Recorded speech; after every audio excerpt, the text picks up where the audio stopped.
Baik, bismillahirrahmanirrahim. Ilahi anta maksudi wa ridhaka matlubi, a'tini mahabbataka wa ma'rifataka. Asyhadu an la ilaha illallah wa asyhadu anna Muhammadar Rasulullah. Assalamualaikum warahmatullahi wabarakatuh. Alhamdulillahirabbil alamin wa bihi nasta'inu ala umuri dunya waddin. Wassalatu wassalamu ala asyrafil anbiya'i wal mursalin wa ala alihi wa ashabihi ajmain amma ba'du. Alhamdulillah anak sekalian, di siang hari ini ya, di hari ini kita masih diberikan kesehatan sehingga kita masih diberikan kesempatan untuk kembali memulai pembelajaran kita, yakni di bidang pendidikan agama Islam. Meskipun ini hanya melalui video pembelajaran, saya kira anak-anak semuanya bisa tetap mengikuti pembelajaran secara baik, secara tenang, dan bisa menangkap dari apa yang saya sampaikan berikut. Baik, seperti biasa, karena setiap pembelajaran saya menggunakan layar seperti ini, maka silahkan anak-anak untuk memperhatikan dari setiap layar atau slide yang saya tampilkan. Setelah pekan kemarin kita sudah membahas pelajaran ketiga, maka sekarang kita akan lanjut ke pelajaran kita keempat, yaitu tentang bulan Ramadan yang indah. Ya, ini memang pelajaran yang harus kita siapkan untuk bulan Ramadan nantinya. Baik, langsung saja kita mulai ya. Nabda biqiraati al-basmalah. Bismillahirrahmanirrahim. Baik, sebelum kita masuk terkait pembahasan tentang puasa, apa itu puasa, kemudian manfaat dari puasa itu apa, mari kita simak dalil yang berkaitan dengan puasa berikut. Nah, ini dalam surat Al-Baqarah ayat 183 disebutkan, A'udzubillahi minasyaitonirrajim. Bismillahirrahmanirrahim. Ya ayyuhalladzina amanu kutiba alaikumusiyam kama kutiba alal ladzina min qablikum la'allakum tattaqun. Artinya adalah, wahai orang-orang yang beriman, diwajibkan atas kamu berpuasa sebagaimana diwajibkan atas orang sebelum kamu agar kamu bertakwa. Jadi dalil berikut ini menjelaskan kita bagaimana penting dan wajibnya dari perintah untuk berpuasa. Karena dari setiap berpuasa maka kita akan menjadi orang-orang yang bertakwa. Nah, ada istilah kutiba. Kutiba ini, ya ayyuhalladzina amanu kutiba. Kutiba ini diambil dari bahasa Arab ya. Kutiba itu berarti diwajibkan.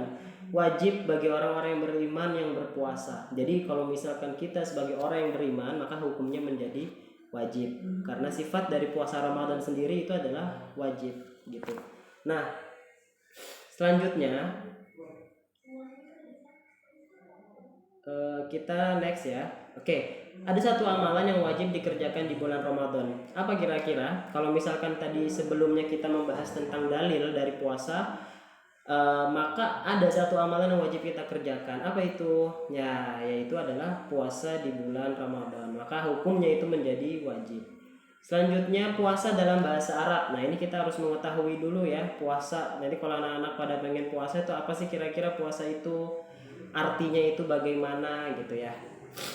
Secara bahasa, puasa ini diambil dari kata somun atau siam, yang artinya menahan diri dari segala sesuatu, seperti menahan makan, minum, nafsu, dan menahan berbicara yang tidak bermanfaat. Jadi kalau misalkan anak-anak itu berpuasa, itu bukan hanya menahan diri dari makan dan minum saja gitu ya, tapi baik itu dari nafsunya, baik itu dari berbicara yang tidak bermanfaat, waktu yang terbuang, itu juga adalah bagian dari puasa. Maka kita harus mengesampingkan itu semuanya.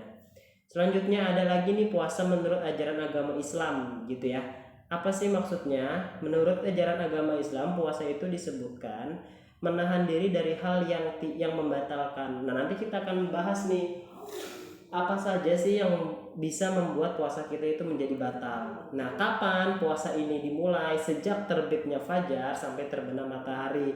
Maka kalau misalkan kalian sudah kelas 5 masih puasanya setengah hari, nah ini harus dipertanyakan. Kenapa? Karena usia kalian itu harusnya sudah puasa dari sejak terbitnya sampai terbenamnya matahari dengan niat dan beberapa syarat. Nah, nanti niat dan beberapa syaratnya akan kita bahas di slide-slide selanjutnya. Selanjutnya, mengapa sih kita harus berpuasa? kenapa dalam Islam itu menganjurkan atau mewajibkan kita untuk berpuasa? Nah, pasti ada sebabnya.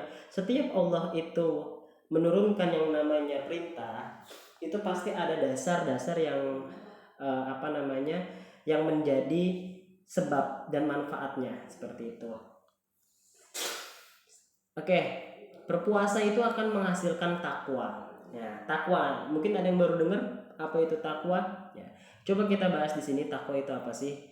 Apa itu takwa? Takwa itu adalah melakukan semua perintah Allah dan menghindari semua larangannya. Jadi kalau misalkan kita ingin menjadi orang yang bertakwa, maka kita harus melakukan semua perintahnya serta menghindari semua larangannya. Hal-hal terpuji ya itu akan harus kita lakukan sesuai perintah Allah. Tapi kalau misalkan sesuatu yang tercela, maka harus kita hindari seperti itu.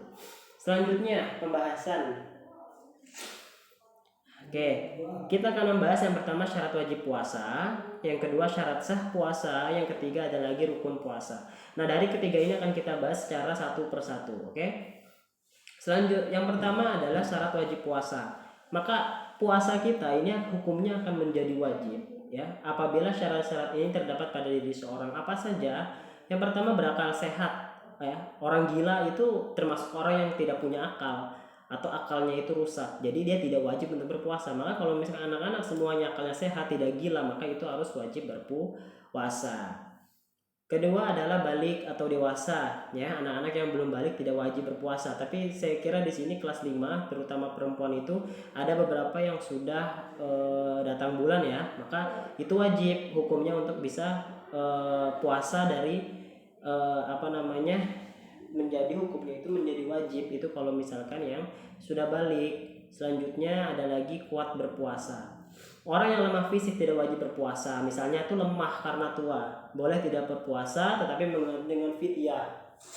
Nah, kalimat tidak kuat berpuasa ini sebenarnya tidak diperuntukkan bagi orang yang sehat tapi dia pura-pura lemah gitu. Jadi kalau anak-anak ini kalian puasa harus malamnya nih terawih kuat, malamnya kuatnya bercanda terawihnya, tapi kok kenapa pas paginya besoknya kok malah kalian itu pura-pura, maka pura-pura ini hukumnya itu menjadi dosa. Kenapa dibilang dosa? Karena kalau misalkan kita kembalikan kepada sesuatu kewajiban, ya, ketika kita meninggalkan suatu kewajiban maka hukumnya itu adalah dosa gitu, ya. Maka sesuatu yang sifatnya wajib jika kita tinggalkan itu akan mengandung dosa. Nah, ini adalah 3 dari syarat wajib berpuasa. Nah, tadi kalau misalkan kita bahas di yang sebelumnya, ya, ini sebelumnya. Nah, sebelumnya itu ada yang namanya fidyah. Maka kalau misalkan orang tua kita itu tidak kuat berpuasa, itu maka bisa menggantikannya dengan fidyah. Maka fidyah sendiri itu apa? Fidyah itu adalah denda sebagai ganti bagi orang tidak mampu melakukan puasa gitu. Nah, sebenarnya ada beberapa sebab lagi, kayak misalkan kita itu lagi di perjalanan, ya, kita lagi di perjalanan atau kita lagi dalam keadaan safar, itu boleh kita membatalkan puasa kita dengan satu alasan. Nah, nanti tapi ya dengan syarat nanti ketika sudah selesai bulan Ramadan kita harus menggantinya seperti itu. Nah, tapi berbeda dengan ketiga poin yang tadi. Nah, itu penggantinya itu adalah fidyah. Oke, selanjutnya bagaimana cara kita untuk membayar fidyah?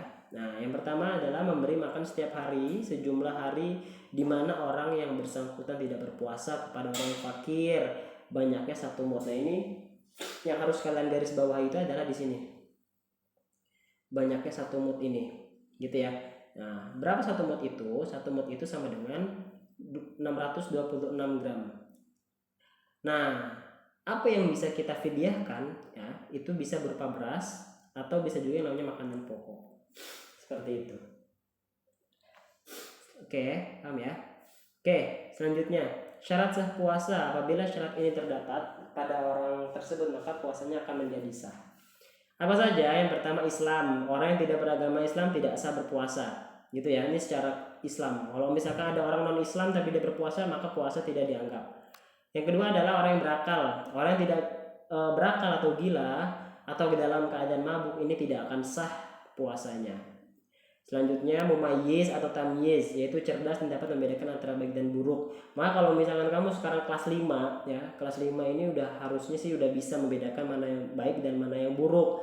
Maka itu disebut dengan mumayyiz atau tamyiz. Selanjutnya suci dari haid bagi wanita. Nah, ini kan biasanya wanita itu dalam 1 bulan itu akan mengalami datang bulan. Nah, ini apa namanya, kalau misalkan wanita itu sudah suci dari haidnya, sudah selesai dari masa nifasnya, maka dia diperbolehkan untuk berpuasa atau puasanya itu menjadi sah. Tapi kalau misalkan dalam keadaan masih kotor, masih dalam keadaan haid, maka dia tidak diterima puasanya karena dalam keadaan najis gitu.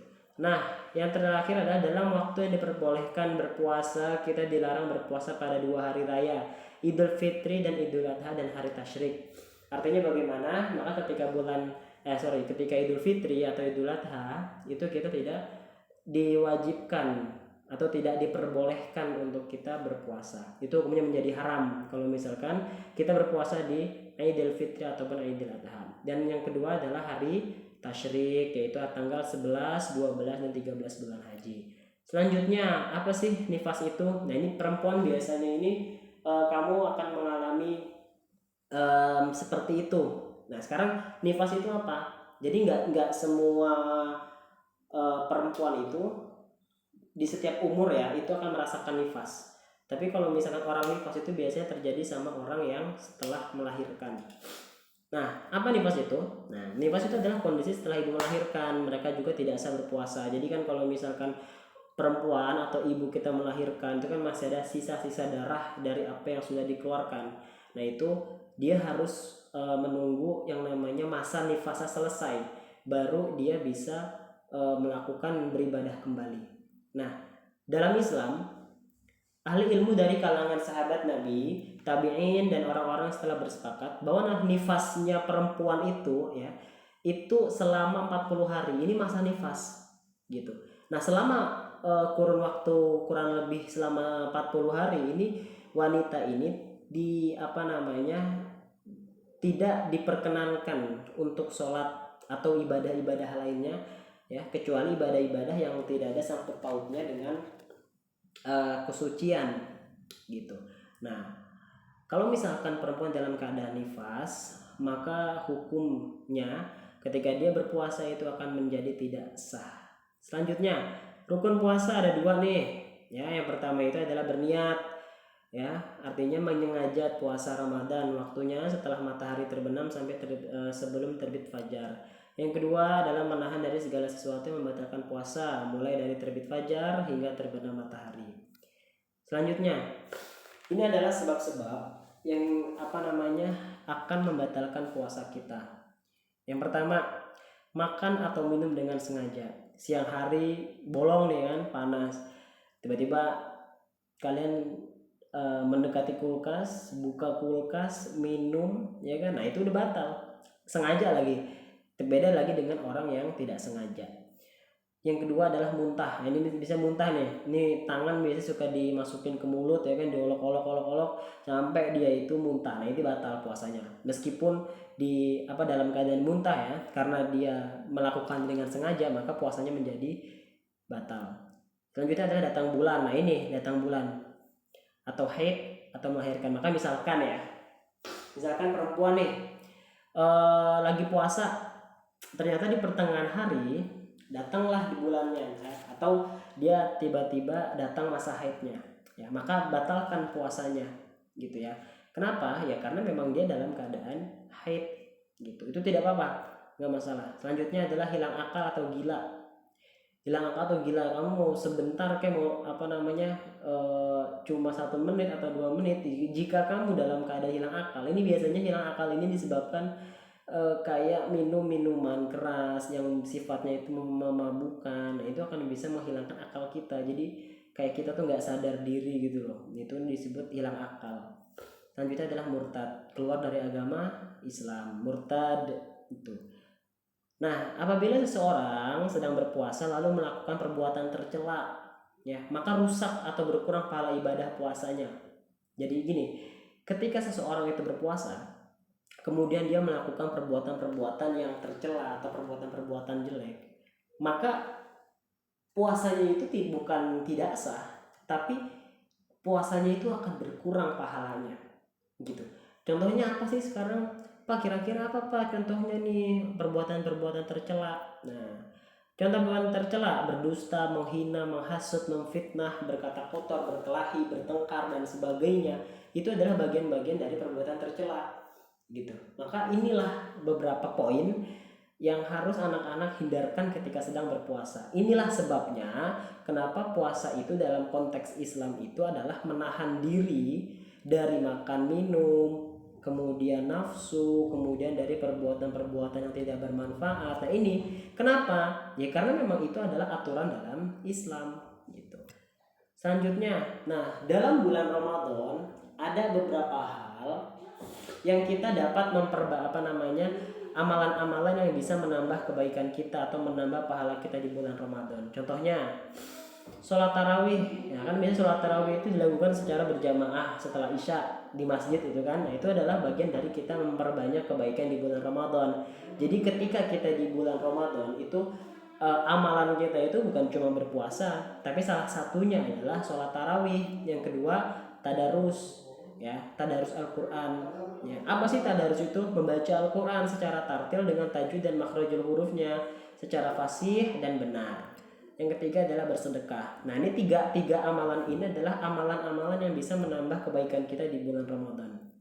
Selanjutnya, kenapa sih dalam Islam itu mewajibkan kita atau menganjurkan kita itu untuk berpuasa? Ternyata dalam Islam itu ketika Islam itu sudah mengeluarkan yang namanya perintah, itu akan keluar yang namanya manfaat. Nah, di antara manfaat dari kita berpuasa adalah ungkapan rasa syukur kita kepada Allah. Kenapa? Karena kita masih diberi kesehatan, karena kita masih diberikan yang namanya kenikmatan. Nah, itu adalah bagian dari ungkapan rasa syukur kita. Selanjutnya adalah melatih kejujuran. Maksudnya bagaimana? Contohnya kayak tadi, siang bolong nih. Siang bolong anak-anak kepanasan lagi main set. Tiba-tiba pulang, wah nggak ada orang nih, buka kulkas ya kan. Habis itu minum lah tuh di kamar mandi kayak mau di mana kayak. Ya itu adalah hal-hal yang bisa melatih kita itu melatih kita untuk lebih berbuat jujur gitu. Maka berpuasa itu adalah bagian dari perbuatan-perbuatan yang bisa menambah gitu, bukan mengurangi gitu. Selanjutnya adalah menambahkan rasa kasih sayang gitu, karena kita dalam puasa itu biasanya tuh kondisi kita tuh nggak banyak omong, kemudian hati itu bersih, adem gitu kan. Itu bisa menambahkan rasa kasih sayang kita sama teman, sama manusia gitu. Selanjutnya adalah sehat jasmani dan rohani. Nah, jadi puasa itu diteliti dalam ilmu kedokteran maupun ilmu Islam itu dua-duanya itu adalah sama-sama mengeluarkan yang namanya suatu argumen, suatu keputusan bahwasanya puasa itu adalah sesuatu yang menyehatkan. Kenapa? Karena lambung kita yang tadinya kita pakai sehari-hari itu untuk makan, untuk minum segala macam, akhirnya kita kasih dia jeda istirahat gitu. Nah, selanjutnya adalah melatih kesabaran. Nah, gitu kembali lagi tuh tadi yang pertama, kita lebih sabar, kita nggak bisa emosi, karena emosi itu kalau misalkan kita lagi puasa kemudian kita itu marah-marah, kita emosi, itu akan mengurangi puasa kita. Selanjutnya, nah ini sudah selesai. Jadi gitu ya, untuk pembahasan dari bulan puasa itu adalah tadi yang sudah saya sampaikan. Nanti setelah ini akan saya kirim share materinya di grup, silahkan dipelajari segala macam. Kemudian nanti akan saya lampirkan juga untuk tugasnya, ya disiapkan lagi karena nanti insya Allah beberapa hari ke depan nanti kita akan mengadakan pertengahan penilaian tengah semester, maka dipersiapkan semua materinya, jangan sampai ada yang ketinggalan. Kalau misalkan ada yang belum paham silahkan ditanyakan baik personal maupun di grup. Itu saja, terima kasih, tetap semangat semuanya. Makanya setelah ini akan saya kirimkan tugasnya. Kalau misalkan anak-anak mau untuk bisa menjawab tugasnya, itu jawabannya itu sebenarnya ada di video pembelajaran ini gitu. Itu saja, tetap semangat semuanya. Terima kasih, jaga kesehatan. Wabillahi taufiq wal hidayah. Wassalamualaikum warahmatullahi wabarakatuh.